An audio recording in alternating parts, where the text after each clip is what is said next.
Since I made that video talking about my boyfriend, everybody's asking me, where did you find this man?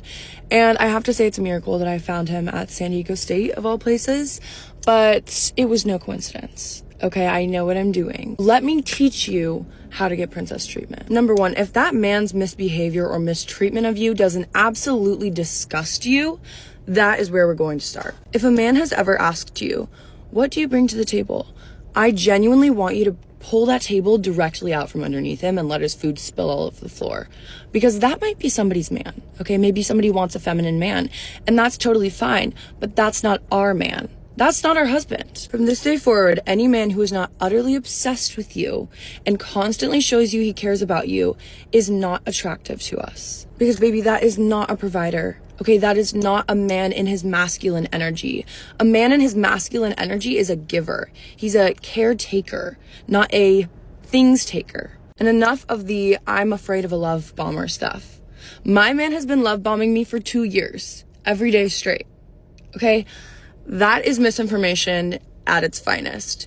Just because a man is giving you a lot of attention does not mean it's something scary. I know we're not used to that, so it feels uncomfortable and we don't trust it.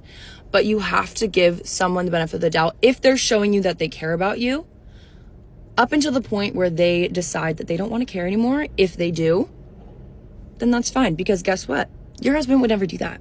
They would never do that, so that's not your husband. Thank you, moving on. Good to know sooner rather than later, right? So that they can move out of the way for you to get to your soulmate, because your soulmate's waiting there for you on the other side.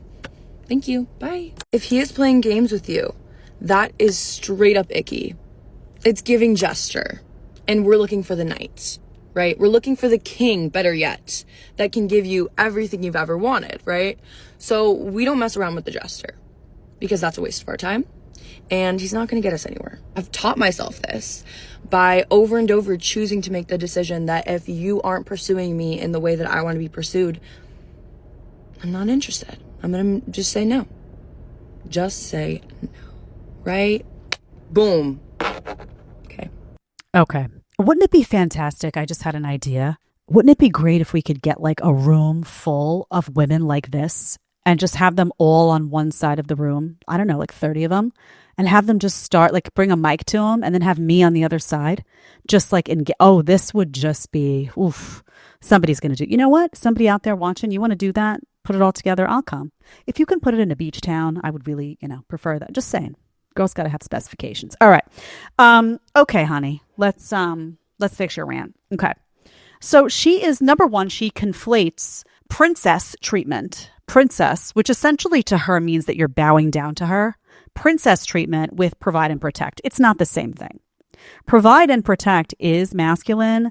Princess, oh, you're my princess. Oh, you're this. Oh, now you've become feminized as a man, right? Now you're doing this all the time. She gets away with murder. She walks all over you, and you're just honored to be there. No. Okay. So don't conflate the two, honey. That's dumb.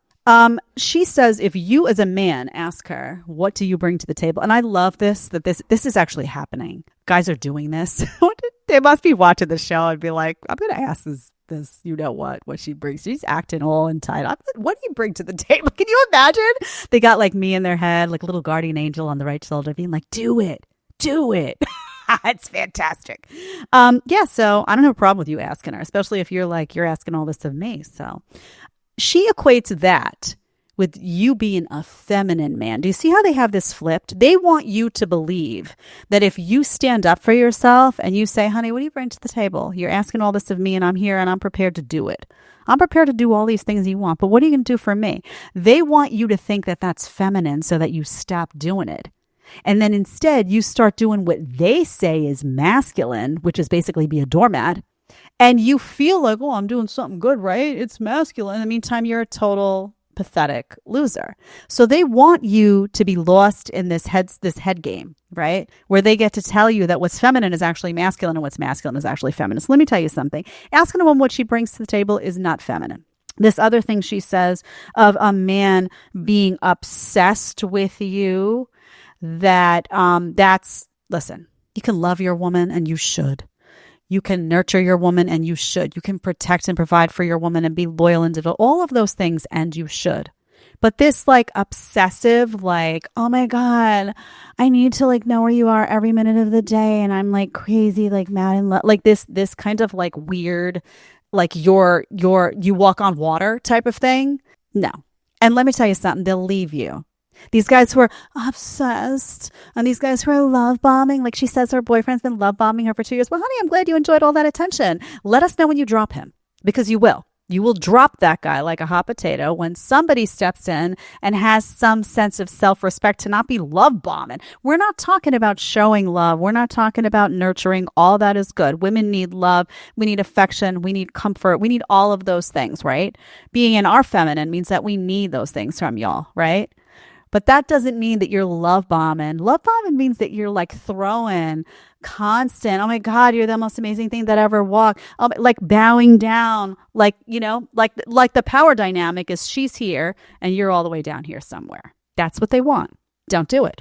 Because the second you do that, she's going to dump you for a guy who does this. And puts himself just slightly above, right? I still love you. I still nurture you, but I'm going to be head of household here. I'm going to make the decisions. I am the man of the house. And if I'm going to do for you, blah, blah, blah, blah, blah, because a guy's got to be up. Guys have to lead, right? Oh, Jed, in that dynamic, men and women aren't equal. Men and women aren't equal because we're not the same. And if you want your guy to ultimately provide for you and protect you and go to the front lines for you, if he has to do whatever he needs to do for you, he has to lead. And by virtue of leading, he has to be above. He has to. You want to look up to your man. You don't want to look down at your man, and you don't want to look eye level at your man. You want to look up to that man.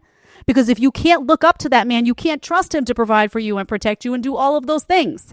You'll always be worried that, oh my God, I don't trust his decision making, or oh my God, he's not strong enough, or oh my gosh, he's not going to pull it together. You need to be able to look up to your man, okay? If he's love bombing you all day long and obsessed and bowing down and you're the queen and all that, can you look up to that man? Be honest. Women, be honest with yourselves. Again, I'm not saying I need a lot of affection. I'm always looking for the hugs, the kisses, I need a lot. I'm very needy as a woman. I'm very open about that with my husband. He knows that. He knows he's got to give the time and attention, love, nurturing, all that stuff. But I also want to look up to him, and he knows that too. Luckily, that dynamic is solidified in my house. But if you keep emasculating men, then what happens? The whole dynamic is messed up.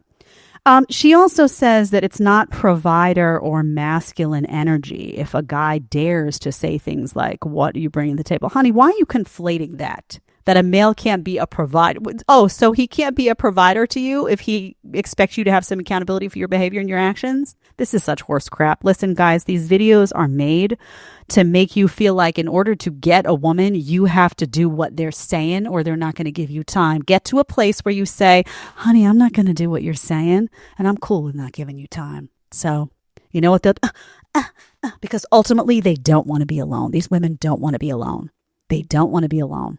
Okay? Just know that. They don't. They're very upset when they age and they don't.